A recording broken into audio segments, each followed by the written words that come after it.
श्री अनंतकोटि ब्रह्मांड नायक राजाधिराज सच्चिदानंद सद्गुरुनाथ श्री ब्रह्म चैतन्य महाराज की जय।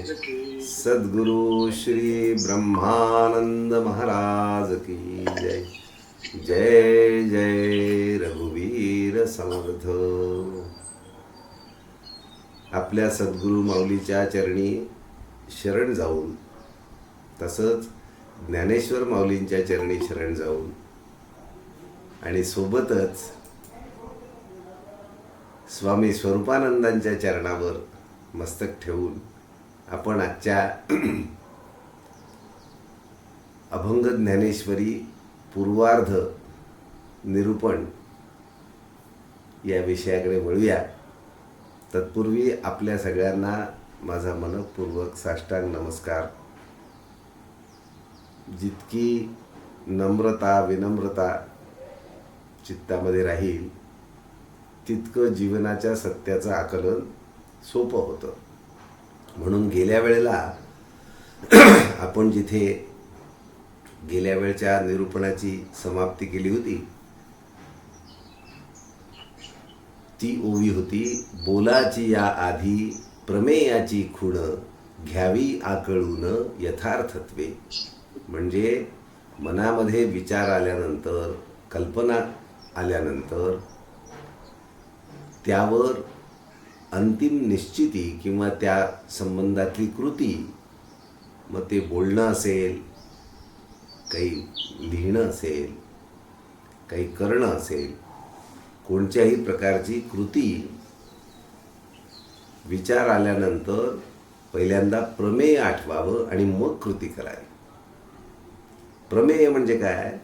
ज्ञानेश्वर माऊली म्हणतात, कोणताही विचार जगामध्ये वावरत असताना मनात उत्पन्न झाल्या झाल्या साधकाचा अभ्यास इतका चांगला होतो की त्याच्या मनामध्ये या जीवनाचं सार सर्वस्व असलेला परमात्मा पहिल्यांदा प्रकट होतो। आणि तो प्रकट झाल्याबरोबर कल्पनेमध्ये जी घाण, जी अशुद्धता देहबुद्धीच्या संसर्गामुळे आलेली असते ती तत्काळ खाली बसते आणि मग शुद्ध पाणी आणि मग शुद्ध पाण्याच्या साठ्याचा तळ आपल्याला दिसतो। म्हणजे वस्तुस्थितीचं, परिस्थितीचं अचूक आकलन होतं। म्हणून कोणताही विचार मनामध्ये प्रकट झाला की लगेच प्रमेयाची खूण लक्षात घ्यावी। ती प्रमेयाची खूण आपण आठवावी। प्रमेय काय आहे? तर प्रमेय आपण नेहमी, महाराज सांगतात सतत आपल्याला की खरा करता, जगातल्या घडामोडींचा खरा करता किंबहुना केवळ करता हा परमात्मा आहे आणि तो सगळ्यांमध्ये एकसारखा आहे। म्हणून आपली प्रतिक्रिया उमटण्याच्या अगोदर जर आपण हे ध्यानात धरलं की हा कृष्णच सगळीकडे आहे, असणाऱ्या परिस्थितीचा महाकारण आणि एकमेव कारण भगवान श्रीकृष्ण आहेत आणि मी सुद्धा त्यांच्याच सत्तेमुळे किंवा माझंही असण्याचं कारण तेच आहेत, असं जर मानून मी जगामध्ये वावरायचा प्रयत्न केला, यालाच साधना म्हणतात, यालाच परमात्मस्मरण म्हणतात, यालाच नामस्मरण म्हणतात, यालाच अनुसंधान म्हणतात। म्हणून असा सराव अभ्यास करावा असं ज्ञानेश्वर माऊली सांगतात। बोलाची या आधी, बोलाची या आधीचा अर्थ आहे प्रकट बोलण्यात असेल किंवा काही प्रकट करण्यामध्ये, आपलं मत प्रकट करण्यामध्ये असेल किंवा काही कर्म करण्यामध्ये असेल, अन्य इंद्रियांच्या हालचालींनी, या सगळ्यांच्या आधी प्रमेयाची खूण आकळून घ्यावी यथार्थत्वे। यथार्थ म्हणजे त्याचा यथार्थ म्हणजे खराखुरा अर्थ, अचूक अर्थ। प्रमेय अचूक अर्थ काय सांगतं आपल्याला? इतका सोपा अर्थ आहे की त्याच्यामध्ये चुकण्याची खरं तर शक्यताच नाही। सर्व काही परमात्म स्वरूप आहे म्हणून माझं मन एकदम निवांत झालं पाहिजे। जर खरी खूण आपल्याला कळली ना, तर माझं मन चलबिचल होऊन मनस्ताप, वैताग, आदळापट होणारच नाही. म्हणून बोलाची या आधी, बोल म्हणजे कर्म, प्रतिक्रियेतून होणारं कर्म.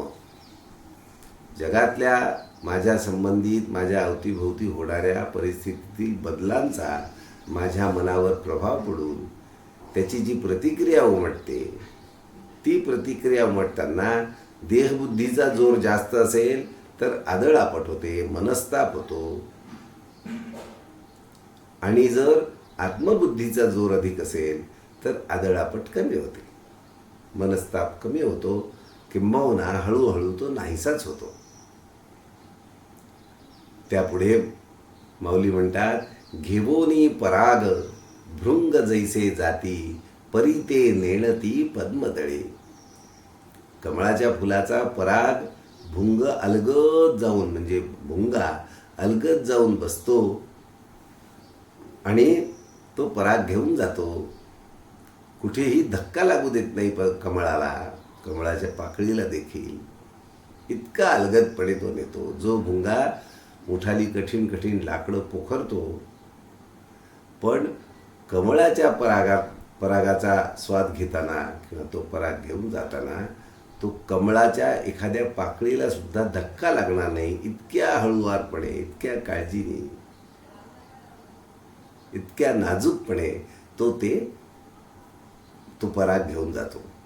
त्याच परी व्हावी येथे कुशलता, प्रेमे हा सेविता गीता ग्रंथ. अशा हळुवार पद्धतीने, याचा अर्थ अत्यंत प्रेमाने, अत्यंत श्रद्धेने अशी कुशलता यावी. काय करण्यामध्ये? ह्या गीता ग्रंथाचं सेवन करण्यामध्ये. या गीता ग्रंथातला नेमका पराग कोणचा, तो मला घ्यायचा आहे, हे ध्यानात ठेवून हळुवारपणे, शांतपणे, प्रमेय मनाशी स्थिर ठेवून. आता प्रमेयाचा अर्थ नेहमी करता आपला हा आहे, प्रमेयाची खूण एकच प्रमेय जीवनाचं. सर्व ठिकाणी परमात्मा वास करतो, सर्व उलाढालींचा एकमेव करता परमात्मा आहे आणि परमात्म्याशिवाय इथे दुसरं काहीही अस्तित्व नाही. माझ्या सकट सगळं अस्तित्व परमात्म्यामध्येच आहे. अशी प्रमेयाची आठवण ठेवून आपण हा गीता ग्रंथ सेवावा. चंद्रोदयी त्यासी देई आलिंगन, स्वस्थानी राहोन कुमुदिनी. चंद्रविकासी कमळ जे असतं, जे चंद्राच्या उगवण्याबरोबर विकास पावायला लागतं, ते त्या चंद्राला जणू मनाने, कल्पनेने आलिंगन देऊन राहतं. जगातली सगळी बाकीची दृश्य ते बाजूला सारून एकाग्रतेने चंद्राकडे टक लावून पाहून स्वतःचा विकास साधतं. तशा एकाग्रतेने अहो ग्रंथाचे या करावे श्रवण, पंक्तीसी बैसोन पार्थाची या. आपण जे गेल्या खेपेला बोललो की पार्थ आहे, पार्थ सारथी आहे, ज्ञानेश्वर माऊली आहेत, स्वामी स्वरूपानंद आहेत, आपले महाराज सद्गुरू महाराज गोंदवलेकर आहेत. या सगळ्यांच्या सोबत बसावं, स्वतःला त्या बाबतीत कमी वेगळं मानू नये. खरं तर आपण त्यांच्यातच विलीन आहोत, त्यामुळे असं मानायला अजिबात अडचण नाही, त्यामध्ये काहीही गैर नाही.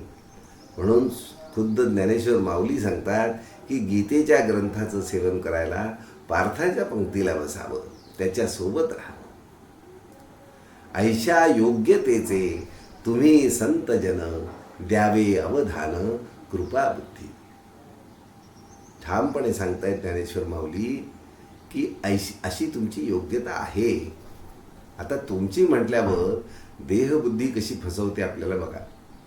जेव्हा ते म्हणतात ऐशा योग्यतेचे तुम्ही संतजन, द्यावे अवधान कृपा बुद्धी, आम्ही काय म्हणतो लगेच की ज्ञानेश्वर माऊलींच्या गीता ग्रंथ त्यांनी जो प्रस्तुत केला, मांडला, बोललेत, त्यावेळेला जे लोक बसले असतील ते किती महान असतील, ते किती पुण्यवान असतील, ते किती भक्तिमान असतील, असा त्यांच्याबद्दलचा दुजा भाव, वेगळा भाव आणि स्वतःबद्दलचं वेगळेपण जपून आम्ही हा ग्रंथ श्रवण करतो. आणि म्हणून जसा हवा तसा लाभ आपल्याला होत नाही. ज्ञानेश्वर माऊली जरी या ग्रंथाच्या प्रस्तुतीच्या निमित्ताने समोरच्या श्रोत्यांना उद्देशून म्हणत असले, ते सगळ्यांना जो जो हा ग्रंथ जेव्हा जेव्हा सेवन करील तेव्हा तेव्हा तेच लागू आहे. आपणही त्या श्रोत्यांमध्ये पूर्णपणे सामील आहोत. म्हणून ऐशा योग्यतेचे तुम्ही संतजन द्यावे अवधान कृपा बुद्धी. याचं दुसरं कारणही आहे की आपण स्वतंत्र नाहीच आहोत. आपण पूर्णपणे परमात्म्याच्या अधीन आहोत, परमात्म्यामध्येच आहोत. आणि त्यामुळे देखील योग्यतेचा प्रश्नच उद्भवत नाही. योग्य आहे की नाही आपण, आपली योग्यता स्वयंसिद्ध स्वयंपूर्ण आहे. म्हणून महाराज जे म्हणतात ना की मुळातच परमानंद भोगायला जन्मलेला जीव दुजेपणाचा भाव राखून देहबुद्धीच्या संयोगाने निष्कारण दुःख भोगतो. तशी काहीतरी आपली ग्रंथश्रवण करताना, प्रवचन ऐकताना, एखादं वाचन करताना आपली बुद्धी आपल्याला देहबुद्धीचा संसर्ग झाल्यामुळे वेगळं करते. त्यापासून आपल्याला त्यामध्ये एकरूप होऊ देत नाही. तुमचे हृदय, आता श्रोत्यांचं कौतुक बघा, आणि हे सगळं सत्य आहे बरं. तुमचे हृदय श्रोत्यांना म्हणतायत, सखोल म्हणोनी पायी विनवणी सलगीची. इतका समभाव ज्ञानेश्वर माऊलींच्या चित्तात आहे. आणि तोच फक्त वास्तव आहे, तोच फक्त खरा आहे. म्हणून आपल्या चित्तामध्ये जर उच्च नीच भाव, श्रेष्ठ कनिष्ठ भाव, आपपर भाव उपजत असेल तर तो निश्चित टाकाऊ आहे, टिकाऊ नाही, व्यर्थ आहे. तुमचे हृदय सखोल म्हणोनी पायी विनवणी सलगीची. देहाच्या प्राप्तीच्या अनुसार विविध भूमिका प्रत्येकाला मिळतात आणि त्या भूमिकांमधून प्रत्येकजण आपली आपली कर्म पार पाडित असतो. पण त्या सगळ्या कर्माचा कर्ता एकच असतो. म्हणून श्रोते म्हणा किंवा वक्ता म्हणा किंवा कोणताही नेता म्हणा आणि प्रजा म्हणा, यांच्यामध्ये तत्वदृष्ट्या काहीही फरक नसतो. ते एकाच स्थितीत असतात खरं तर वास्तवाच्या दृष्टीने. आणि म्हणून ज्ञानेश्वर माऊली दिलखुलास, पूर्ण मनमोकळेपणाने, अत्यंत प्रामाणिकपणाने, अत्यंत नेमकेपणाने तो समभाव त्यांच्या या बोलामध्ये प्रकट होतोय. तुमचे हृदय सखोल म्हणून पायी विनवणी सलगीची. मी तुमच्या पायी विनवणी करतो. ऐकून या जैसा बालकाचा बोल, प्रेमे येई डोल माय बापा. लहान बालकाचे बोबडे बोल ऐकून, त्याच्या वेगवेगळ्या कला बघून, कर्म बघून मायबापांना, आईवडिलांना खूप प्रेमाचं भरतं येतं. त्यांना कौतुक वाटतं. तैसा तुम्ही माते आपुला लेखिला, अंगीकार केला संतजनी. तुम्ही मला आपला म्हटलं, आपला बालक मानता आहात, त्यामुळे तुम्हाला माझे बोबडे बोल कौतुकाचे वाटतील. तरी म्हणून जे उणे सहाल ते सुखे, कासया हे मुखे विनवावे. आता आपलाच बालक म्हटल्यानंतर आईवडिलांना त्याची आगळीक सहन करावी लागते. आणि ती अत्यंत प्रेमाने, हसत खेळत सहन करतात, कौतुकाने करतात. म्हणजे एरवी आम्हाला कोणी एखादी मुस्काडीत दिली तर आमचा जवळजवळ इतका तिळपापड होतो की 4-8 दिवस आम्हाला झोप लागत नाही. पण आपल्या नातवानी, लहानशा बालकांनी आपल्या मुखात दिली, विशेषतः आपल्याच, तर त्याचंही कौतुक वाटतं आणि आपण चटकन ते विसरतो. तसं तुम्ही माझे बोबडे बोल, माझी आगळीक तुम्ही सुखाने सहन कराल ही विनवणी ज्ञानेश्वर माऊली श्रोत्यांच्या ठिकाणी करीत आहेत आणि श्रोत्यांमध्ये आपण पुरेपूर आहोत. कारण हे संतांचे ग्रंथ अनादी अनंत असतात, त्यामुळे त्याच्यातलं तत्वज्ञान हे कधीही नष्ट होणारं, निरुपयोगी होणारं असतच नाही. ते मानवता आहे तोपर्यंत, मानवी जीवन आहे तोपर्यंत हे तत्वज्ञान तसंच उपयुक्त राहणार. म्हणून जो कोणी या ग्रंथाचा अभ्यास करायला घेईल, वाचायला घेईल, तो श्रोता आहे. तेवढ्याच योग्यतेचा, जेवढा त्यावेळेला ज्ञानेश्वरी ऐकताना श्रोते असतील. म्हणून जे उडे सहाल ते सुखे, कासय आहे मुखे विनवावे. परी आगळीक आणिक ती येथ, पाहे मी गीतार्थ कवळाया. आणखीन एक सगळ्यात मोठी आगळीक, आगाऊपण ज्याला आपण मराठीत म्हणतो, ती मी आता इथे करतोय. तो म्हणजे गीतेचा अर्थ माझ्या कवेत घ्यायचा प्रयत्न करतोय. इतका महान अर्थ गीतेचा तो मी आपल्या कवेत समजून घ्यायचा प्रयत्न करतोय आणि समजून द्यायचा प्रयत्न करतोय. हा तर फारच मोठा प्रमाद. असं ज्ञानेश्वर माऊली विनम्रतेने म्हणतायत. ऐका प्रभो तुम्हा संत श्रोते जना, करीतो प्रार्थना याची लागी. म्हणून तुम्हा संत श्रोते जना, जोपर्यंत आपण आपल्याला परमात्मा सगळीकडे जाणवत नाही तोपर्यंत आपल्याला आपभरभाव थोडा शिल्लक राहतो. कितीही आपण बुद्धीने विचार केला तरी जोपर्यंत तो श्रद्धेमध्ये उतरत नाही, परिवर्तित होत नाही, त्यातनं श्रद्धा घट्ट होत नाही, तोपर्यंत मला आपपरभाव, श्रेष्ठ कनिष्ठ भाव शिल्लक राहतो. म्हणून वरकरने तुम्ही कौतुक केलं आणि मनापासून अगदी जाणीवपूर्वक आणि पूर्ण अर्थ समजून. म्हणून ज्ञानेश्वर माऊलींचं श्रोत्यांचं कौतुक हे अत्यंत सत्य, जे ते स्वतः अनुभवत आहेत ते कौतुक आहे. आणि त्यामुळे सुद्धा आपल्याला मुठभर मास यायला काही हरकत नाही. ते श्रोत्यांना साक्षात संतरूप मानतायत, ते श्रोत्यांना साक्षात ज्ञानी मानतायत आणि ते वास्तव पण आहे, त्यात खोटं काही नाही. ऐका प्रभू तुम्हा संत श्रोते जना, करीतो प्रार्थना याची लागी. हे तो अनावर न झाला विचार, वायाची हा धीर केला येथे. मी उगीच हे मोठं अनुष्ठान मांडून बसलो, कारण माझं मन अनावर झालं आणि विचार काही टिकू शकला नाही, योग्य अयोग्य काही टिकला नाही विचार, आणि मी हा धीर आणि हा प्रपंच मांडून बसलो ज्ञानेश्वरी प्रस्तुतीचा, ज्ञानेश्वरी सांगण्याचा. नाही तरी देखा प्रकाशता सूर्य, काजव्याची काय शोभा तेथे. किंवा चोचीनेच अब्धी आटवाया, प्रवर्तली वाया टिटवी जैसी. काजव्याने सूर्याला झाकून टाकण्यासाठी आपला प्रकाश मोठा करावा आणि मोठा आहे असं मानावं, किंवा चोचीने माझ्या पूर्ण समुद्र पिळून टाकेल अशी व्यर्थ कल्पना टिटवीच्या मनात यावी, तसं माझं काहीतरी झालंय. नेणता मी तैसा, काहीही न जाणणारा अज्ञानी मी असूनी सर्वथा, सांगाया गीतार्था सिद्ध झालो. विनम्रता जागेवर आहे, गीतार्थही सांगणार आहेत,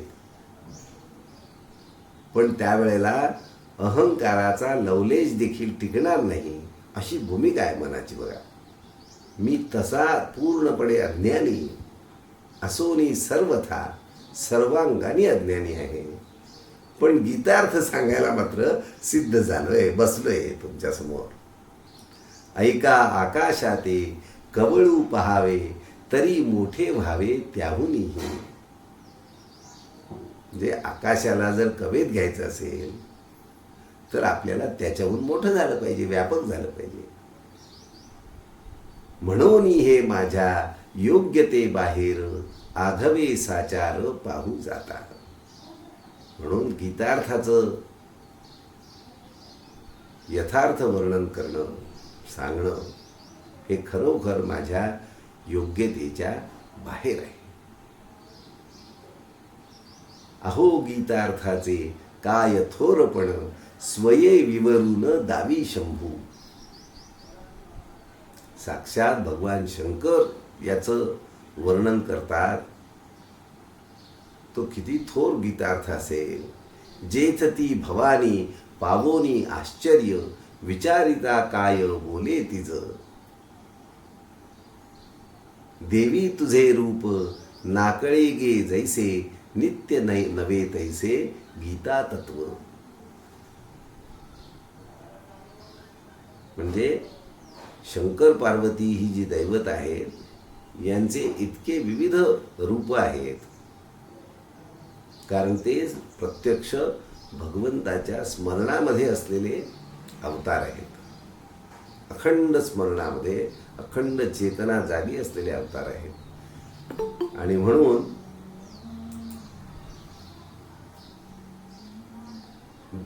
योग निद्रे माझी जयाचा की घोर, वेदार्थ सागर रूप झाला.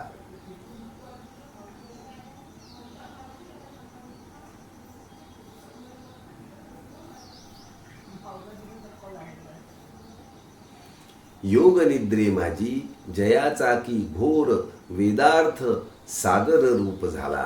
वेदार्थ सागर रूप झाला. घोर म्हणजे महान, मोठा, विशाल. वेदार्थ सागर तोची ज्या परमात्म्याचा योग निद्रे माझी, त्याच्या योग निद्रेमध्ये घोर वेदार्थ सागर रूप झाला. त्याचं वर्णन वेदांच्या रूपामध्ये अथांग असा वेद तो.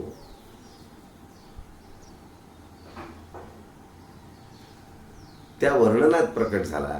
तोची सर्वेश्वर आता बोलीला प्रत्यक्ष, ज्याचं वर्णन करण्यासाठी एवढा मोठा वेदांचा विस्तार झाला, तो साक्षात परमात्मा श्रीकृष्ण बोलीला प्रत्यक्ष. तत्व हे अलक्ष अर्जुनाशी. तुमच्या आमच्या कल्याणासाठी, सर्व जीवांच्या कल्याणासाठी जीवनाचं यथार्थ ज्ञान साक्षात भगवान श्रीकृष्ण जे मूर्तिमंत ते ज्ञानच होतं, ते स्वतः प्रत्यक्ष. तत्व हे अलक्ष जे या देहाच्या दृष्टीने, चर्मचक्षूंनी पाहिलं जाऊ शकत नाही, कल्पनेने पाहिलं जाऊ शकत नाही, गाठलं जाऊ शकत नाही. असं अलक्ष म्हणजे लक्षाच्या पलीकडे असणारं, लक्षामध्ये न सापडणारं तत्व प्रत्यक्ष परमात्मा बोलला. ऐसे जे गहन वेदा जेथे मौन, जे शब्दांमध्ये अंततः व्यक्त करताच येत नाही, निश्चयात्मकतेने वर्णन करताच येत नाही, व्यक्त करता येत नाही. ऐसे जे गहन वेदा जेथे मौन, तेथे मी अजाण काय बोलू. विनम्रता आधी अंगी धारण करून, जर म्हणजे हे ज्ञानेश्वर माऊलींचं लक्षण आहे, अपार विनम्रता अंगी धारण करून ते मग गीतार्थाचं उद्बोधन करायला सुरुवात करतात. त्याचं कारणच हे की त्या गीतार्थाच्या तळाशी आधी जाता यावं.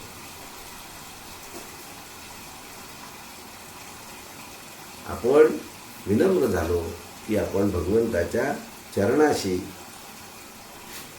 तन्मय होतो आणि आपलं मन शांत होतं. कल्पना आपल्याला त्रास द्यायचं बंद होतात, कल्पना थांबते आणि मग शुद्ध आकलन तिथे प्रकट होतं. म्हणून ही विनम्रता अत्यंत अत्यंत आवश्यक आहे किंवा असतेच. जी संत असतात ना त्यांच्या ठिकाणी विनम्रता ही असतेच असते.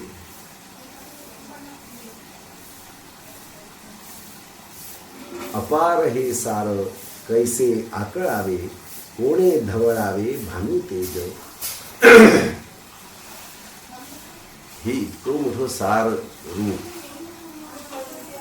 तत्वज्ञान गीतेमध्ये भरलेलं. कैसे आकळावे, कसं आकलन होणार. कोणे धवळावे भानू तेज. भानू तेजामध्ये कमी अधिकपणा कोणी करावा, कसं करावा. मशकाने कैसा आकाशाचा प्रांत, धरावा मुठीत सांगा बरे. मी साधा ती माशी असते, त्या माशी इतका शूद्र जीव, त्यांनी एवढा मोठा गीतार्थ कसा आकलन करावा आणि ते तुम्हाला सांगावा. परी मज येथे आधार तो एक, म्हणून निशंक बोलत असे. म्हणून ज्ञानेश्वर माऊली पुढे म्हणतात, मला इथे माझ्या सद्गुरूचा आधार आहे. म्हणजे कुठेतरी मी शरण असल्याशिवाय माझं जे गुरुपद आहे माझ्या मनामध्ये, त्या गुरुपदी मी पूर्णपणे शरण समर्पित. माझ्या कर्माचा माझ्या चित्तामध्ये अजिबात लवलेश नाही. कर्म सगळं त्याचं आहे. जगामध्ये घडणारं सर्व कर्म माझ्या सद्गुरूचं आहे, माझ्या परमात्म्याचं आहे. अशा ठाम भूमिकेमध्ये महाराज काय म्हणतात, ज्ञानेश्वर महाराज, परिमज येथे आधार तो एक, म्हणून निशंक बोलत असे. मी सगळं सोपवून बोलतोय हो. ज्ञानदेव म्हणे माझा पाठी राखा, निवृत्ती तो देखा गुरु राव. ज्ञानदेव म्हणे माझा पाठी राखा, निवृत्ती तो देखा गुरु राव. आपल्या गुरुचं स्थान आपल्या चित्तामध्ये इतकं पक्क आहे. माझं प्रत्येक क्षणाक्षणाचं कर्म, क्षणाक्षणाचं जीवन, अस्तित्व हे सगळं त्या गुरुच्या अधीन आहे. सगळं श्रेय त्याचं आहे. अशा संपूर्ण शरणागत भावामध्ये मी असल्यामुळे मला त्यांचा आधार भक्कम आहे. मी हे सगळं करीतच नसून तेच करतायत, अशी ठाम भूमिका असली की मग मला त्याचा त्रास, त्यापासनं संकोच आणि निष्कारण देहबुद्धीमुळे उफाळणारं अज्ञान आता वर येऊ शकणार नाही. माझ्याकडे खूप आहे अज्ञान, पण सद्गुरू माऊलींच्या ठिकाणी शरणागत असल्यामुळे, ते माझ्या पाठीशी संपूर्णपणे अखंडपणे असल्यामुळे ते अज्ञान आपलं अस्तित्व प्रकट करू शकणार नाही. असा मला भक्कम आधार आहे माझ्या गुरूंचा. मला वाटतं गुरूंचं महात्म्य आपल्या जीवनातलं, तो लौकिक व्यवहार असू दे किंवा पारमार्थिक व्यवहार असू दे, पारमार्थिक साधना असू दे, सगळीकडे त्या सद्गुरूचं अस्तित्व शतप्रतिशत मानलं की आपली भक्ती साधली, परिपक्व झाली, फळफळली. म्हणून ती भूमिका आज आपल्याला ज्ञानेश्वर माऊलींच्या ठाई अत्यंत प्रखरपणे दिसते. म्हणून कोणचंही प्रस्तुती करताना इतकी विनम्रता, इतकं सपशेल शरणागतीची स्थिती, ही मानसिकता ज्या ठिकाणी, म्हणून हे संत साहित्य, हे संत वचन अनादी अनंत असतं. त्यातलं तत्व, ते बोल अत्यंत ज्ञानयुक्त असतात.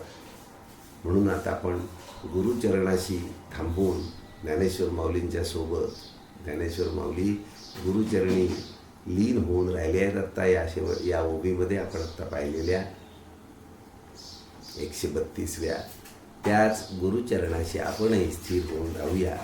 आणि मग पुढच्या रविवारी, पुढील रविवार माझ्या मते 27 येतो, त्या दिवशी मी बहुतेक उपलब्ध नाही. त्याच्या पुढील रविवारी आपण जमूया. आणि मला वाटतं सकाळी 6:30ला आपण जमलो तर आणखीन जरा सोयीचं होईल. काही अडचण नसेल तर मग पुढच्या वेळेला 6:30ला जमूया, एक मधला रविवार सोडू. श्री अनंतकोटी ब्रह्मांड नायक राजाधिराज सच्चिदानंद सद्गुरुनाथ श्री ब्रह्मचैतन्य महाराज की जय. सद्गुरु श्री ब्रह्मानंद महाराज की जय. जय जय रघुवीर समर्थ. वा वा. चालेल.